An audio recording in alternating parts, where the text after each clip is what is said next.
Salam Bapak Ibu Saudaraku yang saya kasih di dalam nama Tuhan Yesus, salam damai sejahtera. Di mana di pada pagi hari ini kita bisa tatap muka. Ini semua karena kasih Tuhan. Tuhan sangat mengasihi kita. Dari itu Bapak Saudaraku, mari kita mengucap syukur kepada Tuhan. Mari sama-sama kita berdoa. Ya Bapa kami yang baik di dalam kerajaan sorga, kami mengucap syukur kepada Engkau Tuhan, di mana Tuhan Yesus Engkau telah membimbing, menuntun, menyertai, melindungi, menyelamatkan kami pagi, siang, sore, bahkan di malam hari tadi kami tidur nyenyak, dan di pada pagi ini Engkau telah banguni kami dengan sehat walafiat. Itu semua kami rasakan oleh tuntunan penyertaan pelindungan-Mu. Terima kasih Bapa, baik juga Bapa pada pagi hari ini kami juga akan merenungkan sebuah firman-Mu. Engkau tuntun serta lindungi, Engkau memberkati kami sehingga betul-betul Bapa kami tetap dalam tuntunan dan topang dalam pelindungan-Mu. Terima kasih Bapa, terima kasih syukur Bapa Engkau begitu baik. Di dalam nama Yesus kami berdoa dan bersyukur. Haleluya. Amin. Salam Bapak Ibu Saudaraku yang saya kasih di dalam nama Tuhan Yesus, salam damai sejahtera. Di mana di pada pagi hari ini kita masih bisa tatap muka. Itu semua karena Tuhan sangat peduli kepada kita, sangat mengasihi kita. Dari itu Tuhan masih diberi kita kesempatan untuk merenungkan kebenaran firman Tuhan. Dari itu Bapak Saudaraku, mari kita kembali kepada Alkitab. Karena itulah pedoman hidup kita, supaya kita mendapatkan jalan-jalan kebenaran menurut rencana Tuhan dalam kehidupan kita sehari-hari. Jika kita hanya mendengar saja Bapak Saudaraku, tentu kita tidak tahu di mana tujuannya. Tapi jika kita kembali kepada laptop, kembali kepada Alkitab, di situ kita akan diajari, dituntun, dibimbing, dibina oleh karena tuntunan Roh Kudus dari Bapak. Jadi Bapak dan Ibu Saudaraku yang saya kasih di dalam nama Tuhan Yesus, marilah kembali kepada Alkitab. Kita akan membaca firman Tuhan di mana di Lukas 10 ayat 27 mengatakan begini. Jawab orang itu, kasihilah Tuhan Allahmu dengan segenap hatimu dan saya ulangi Bapak Saudaraku karena tergeser. Jawab orang itu, kasihilah Tuhan Allahmu dengan segenap hatimu dan dengan segenap jiwamu dan dengan segenap kekuatanmu dan dengan segenap akal budimu.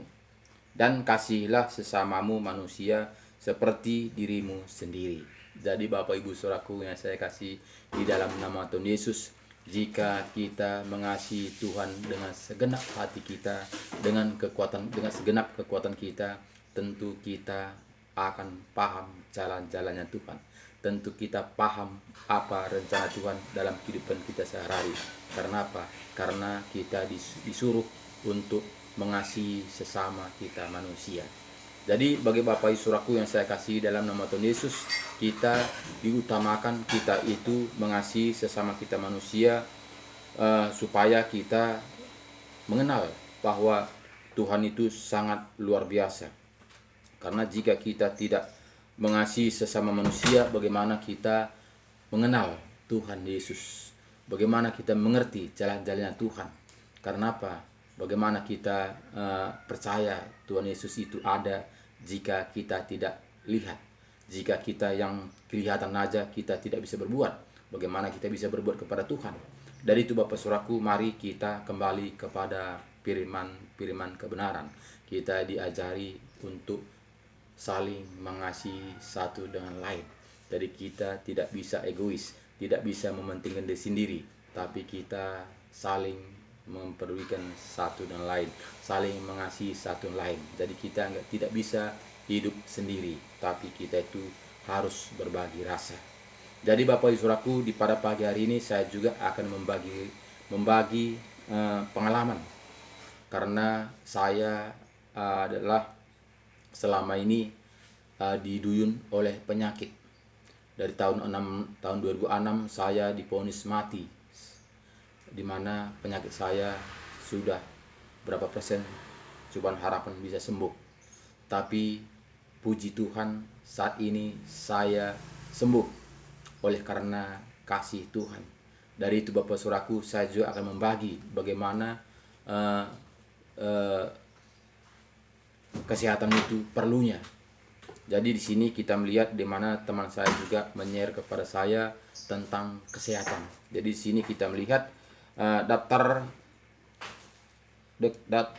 di sini kita lihat data rekan medis normal dalam kacamata dulu ya, karena tidak jelas.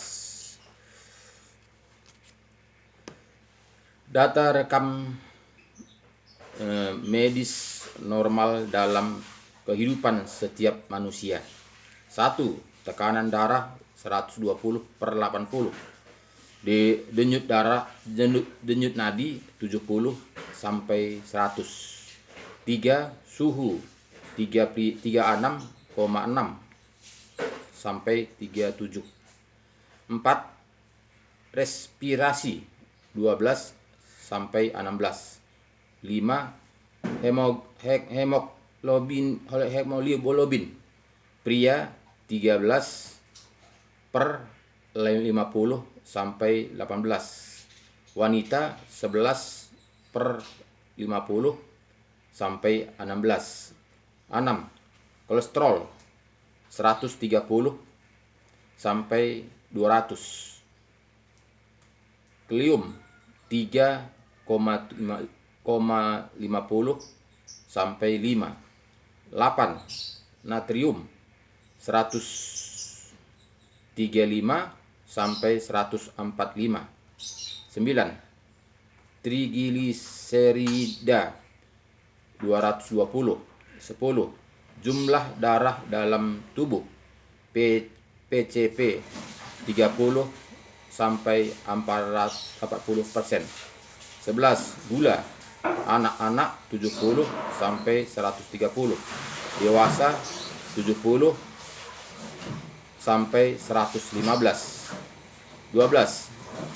Besi 88 sampai 15 mg. 13. Sel darah putih 4.000 sampai 11.000. 14. Trombosit 150.000 sampai 4.000. 150.000 sampai 400.000. 5. Sel darah merah 5/50 atau 6 juta. 16. Kalsium 8/6 sampai 10/3 mg dan lain-lain. 17. Vitamin D3 20 sampai 50 mg. 18. Vitamin B 12 200 sampai 900.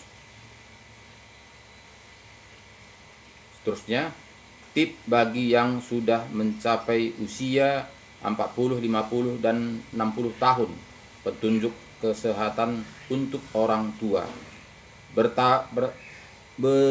Betapapun sibuknya Anda, perhatikan semua ini agar tetap sehat-sehat.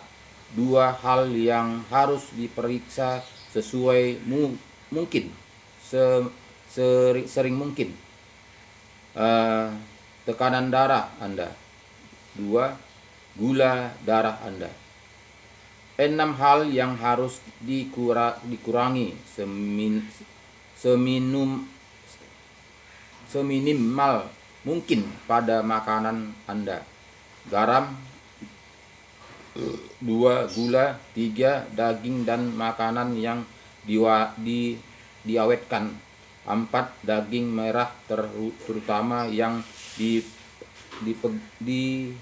dipanggang. 5. Produk susu. 6. Produk bertepung. 4 hal yang perlu ditingkatkan dalam makanan Anda. Sayur. 2. Kacang. 3. Buah dan sebagainya. 4. Ikan. 3 hal yang perlu Anda lupakan. 1. Usia Anda. 2. Masa lalu Anda. 3. Kekhawatiran keluhan Anda. 4 hal yang harus Anda miliki. Tidak peduli seberapa lama atas seberapa kuat Anda. 1. 4 yang benar-benar mencintaimu. 2. Keluarga yang peduli. 3. Pikiran positif. 4. Rumah yang hangat. 7 hal yang perlu Anda lakukan untuk tetap sehat. 1. Menyanyi. 2. Menari. 3. Puasa. 4. Tersenyum, tertawa. 5. Perjalanan olahraga. 6. Sering berkomunikasi dengan keluarga, sahabat, dan kerabat. 7. Kurangi berat badan Anda. 6 hal yang tidak perlu Anda lakukan. 1. Jangan menunggu sampai Anda lapar untuk makan. 2. Jangan menunggu sampai Anda haus untuk minum. 3. Jangan menunggu sampai Anda mengantuk untuk tidur. 4. Jangan menunggu sampai kamu merasa lelah untuk beristirahat. 5. Jangan menunggu sampai Anda sakit untuk melakukan pemeriksaan kesehatan jika tidak ada yang akan jika hanya akan menyesal di kemudian hari. 6. Jangan menunggu sampai ada masalah baru berdoa kepadanya. 1 hal yang harus Anda lakukan setelah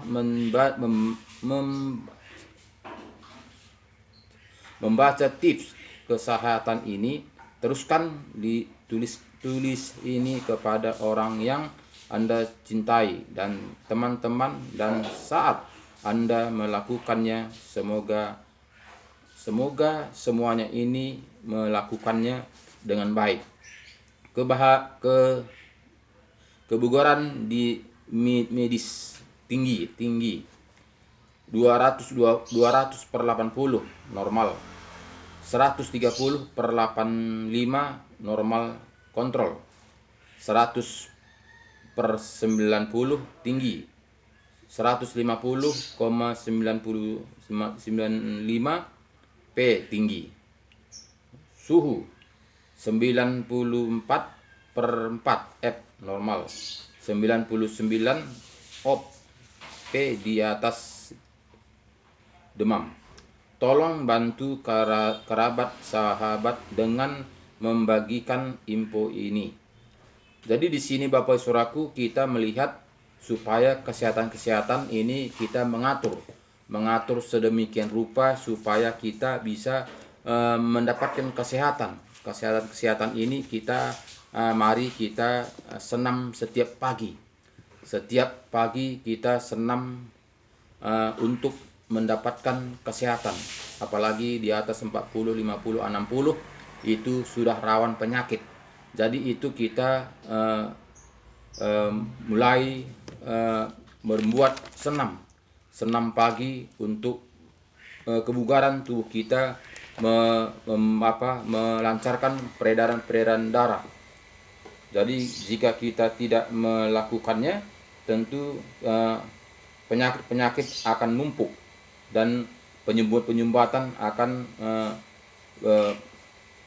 bekerja, sehingga aliran darah tidak normal, sehingga gampang penyakit datang. Jadi banyak saat ini kita tidak memperdulikan akan penyakit.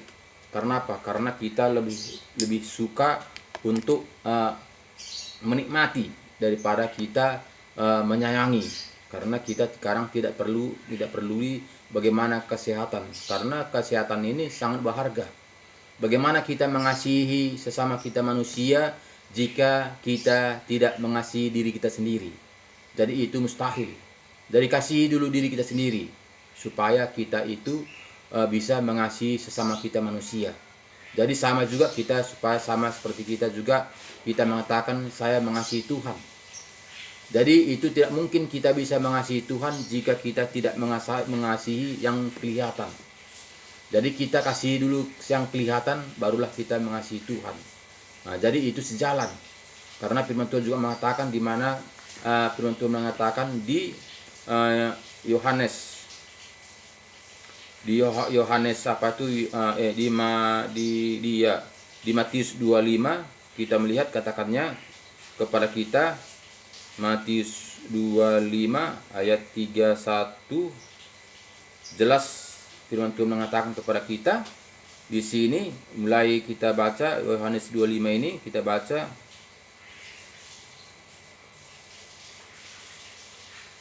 dan raja itu ayat 34. Nah, jadi Matius 25 ayat 34 mengatakan kepada kita, dan raja itu akan berkata kepada mereka yang di sebelah kanannya, mari, hai kamu yang diberikan oleh Bapamu, terimalah kerajaan yang telah disediakan bagimu sejak dunia dijadikan. Sebab ketika aku lapar, kamu memberi aku makanan. Ketika aku haus, kamu memberi aku minuman. Ketika aku seorang asing, kamu memberi aku tumpangan. Ketika aku telanjang, kamu memberi aku pakaian. Ketika aku sakit, kamu melawat aku. Ketika aku di dalam penjara, kamu mengunjungi aku. Maka orang-orang benar itu akan menjawab dia, katanya, Tuhan, bila manakah kami melihat engkau lapar dan kami memberi engkau makanan, atau haus dan kami memberi engkau minum?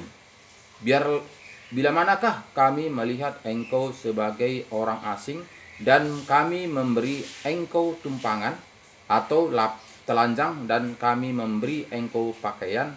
Bila manakah kami melihat engkau sakit atau dalam penjara dan kami menjenguk engkau? Dan raja itu akan menjawab mereka, aku berkata kepadamu, sesungguhnya segala sesuatu yang kamu lakukan untuk salah seorang dari saudaraku yang paling hina ini, kamu telah melakukannya untuk aku. Dan ia akan berkata juga kepada mereka yang di sebelah kirinya, hanyalah daripadaku, hai kamu orang-orang terkutuk, hanyalah ke dalam api yang kekal yang telah sedia untuk iblis dan malaikat-malaikatnya. Sebab ketika aku lapar, kamu tidak memberi aku makanan. Ketika aku haus, kamu tidak memberi aku minuman. Ketika aku seorang asing, kamu tidak memberi aku tumpangan. Ketika aku telanjang, kamu tidak memberi aku pakaian. Ketika aku sakit dan dalam penjara, kamu tidak melawat aku. Lalu mereka pun akan menjawab dan katanya, Tuhan, bila manakah kami melihat engkau lapar atau haus atau sebagai orang asing atau telanjang atau sakit atau dalam penjara dan kami tidak melayani engkau? Maka ia akan menjawab mereka, aku berkata kepadamu, sesungguhnya segala sesuatu yang tidak kamu lakukan untuk salah seorang dari yang paling hina ini, kamu tidak melakukannya juga untuk aku. Dan mereka ini akan masuk ke tempat siksaan yang kekal, tetapi yang benar ke dalam hidup yang kekal. Jadi dua-duanya kekal, Bapak Saudaraku. Jadi ini harus kita renungkan. Jadi hidup ini tidak bisa untuk diri kita sendiri, tapi hidup ini harus berbagi sesama kita manusia. Kasihilah sesamamu manusia seperti dirimu sendiri. Jadi kita peduli dengan sesama kita manusia. Makanya dibuat simbol kita salib. Artinya sesama kita manusia barulah satu ke Tuhan. Jadi nggak bisa kita mengatakan Tuhan, Tuhan jika kita tidak praktekkan sesama manusia. Makanya jelas firman Tuhan mengatakan kepada kita, di mana jelas firman Tuhan mengatakan kepada kita supaya kita mengerti jalan-jalannya Tuhan. Jelas di sini kita melihat di mana di ayat Matius 7 ini ayat 19 mulai. Dan setiap pohon yang tidak menghasilkan buah yang baik pasti ditebang dan dibuang ke dalam api. Jadi dari buahnya lah kamu akan mengenal mereka. Bukan setiap orang yang berseru kepadaku Tuhan, Tuhan akan masuk ke dalam kerajaan surga, melainkan dia yang melakukan kehendak Bapakku yang di surga. Jadi Bapak Saudaraku, kita harus melakukannya seturut dengan firman Tuhan. Supaya jangan kita hanya merasa kita sudah di dalam, merasa kita sudah selamat, merasa kita sudah menjadi pengikut Kristus. Nyatanya Tuhan mengatakan, hanyalah kamu pembuat kejahatan. Kenapa? Karena kita tidak melakukan sesama kita manusia. Karena utama adalah kasihilah sesama manusia, berdoalah pada musuh-musuhmu. Jadi itu diajarkan Tuhan Yesus kepada kita. Jadi itu kita lakukan. Makanya seperti bilang tadi di Matius 25 tadi, kita melihat di mana kita mempraktekkannya kepada orang-orang yang hina. Inilah aku, itu kata Tuhan Yesus. Jadi ketika lapar, ketika haus, ketika penjara, kita sakit, itu kita menyenguk sesama kita manusia, itulah untuk aku, kata Tuhan Yesus. Jadi prakteknya kita di dunia ini dulu. Jadi tidak cukup kita hanya Tuhan kita mengatakan, tapi kita tidak praktekkan. Jadi di sini kita melihat, bukan setiap orang yang berseru kepadaku Tuhan akan masuk ke dalam kerajaan surga, melainkan dia yang melakukan kehendak Bapakku yang di surga. Pada hari terakhir banyak orang akan berseru kepadaku, Tuhan, bukankah kami berdemuat demi namamu, dan mengusir setan-setan demi namamu, dan mengadakan banyak mujizat demi namamu juga? Pada waktu itulah aku akan berterus terang kepada mereka dan berkata, aku tidak pernah mengenal kamu. Hanyalah daripadaku kamu sekalian pembuat kejahatan. Jadi Bapak Saudaraku, ini tidaklah gampang. Jika kita hanya mengandalkan kekuatan kita, mengandalkan kehebatan kita, mengandalkan usaha kita, kita tidak bisa melakukan kebenaran firman Tuhan ini. Karena apa? Karena ini secara manusia adalah satu kebodohan. Jadi ini harus kita penuh Roh Kudus. Roh Kudus akan menuntun kita, Roh Kudus akan mengajari kita, Roh Kudus akan menyertai kita, Roh Kudus akan membukakan rahasia-rahasia kebenaran firman Tuhan supaya kita mampu untuk menjalankan seturut dengan kehendak Tuhan. Jadi jika kita hanya mengandalkan kekuatan kita, kita tidak mampu. Makanya Tuhan mengatakan kepada kita, banyak orang datang, tapi sedikit yang terpilih. Jadi Bapak Ibu Saudaraku yang saya kasih dalam nama Tuhan Yesus, kita yang sedikit ini marilah, sungguh-sungguhlah. Karena saya percaya yang nonton video ini, kita yang sedikit itu, kita bersama-sama mendapatkan kehidupan yang kekal. Yang penting membuka hati, terima Yesus menjadi juru selamat pribadi kita, lakukan, taat dan setia firman-Nya, kita akan mendapatkannya. Janji-janji Tuhan itu, kita akan menjadi ahli waris, kita akan menjadi anak-anak-Nya. Jadi ini tidak gampang. Jika kita tidak menanggalkan kedagingan kita, kita tidak akan mampu. Jadi Bapak Ibu Saudaraku yang saya kasih, terima kasih, yang saya kasih dalam nama Tuhan Yesus, terima kasih banyak. Semangat terus, mari buka hati kita lebar-lebar. Undang Roh Kudus masuk dalam hati kita. Baca Alkitab ini, sehingga kita akan dibukakan rahasia-rahasia kebenaran firman Tuhan. Semangat terus, bagi kepada teman-teman kita, share kepada teman-teman kita, supaya teman-teman kita juga mendapatkan kebenaran-kebenaran firman Tuhan yang kita bagi setiap pagi, supaya kita bersama-sama nanti mendapatkan kehidupan yang kekal itu. Jangan lupa menyebscribe yang belum menyebscribe. Terima kasih banyak, semangat terus, Tuhan Yesus memberkati kita semua. Shalom.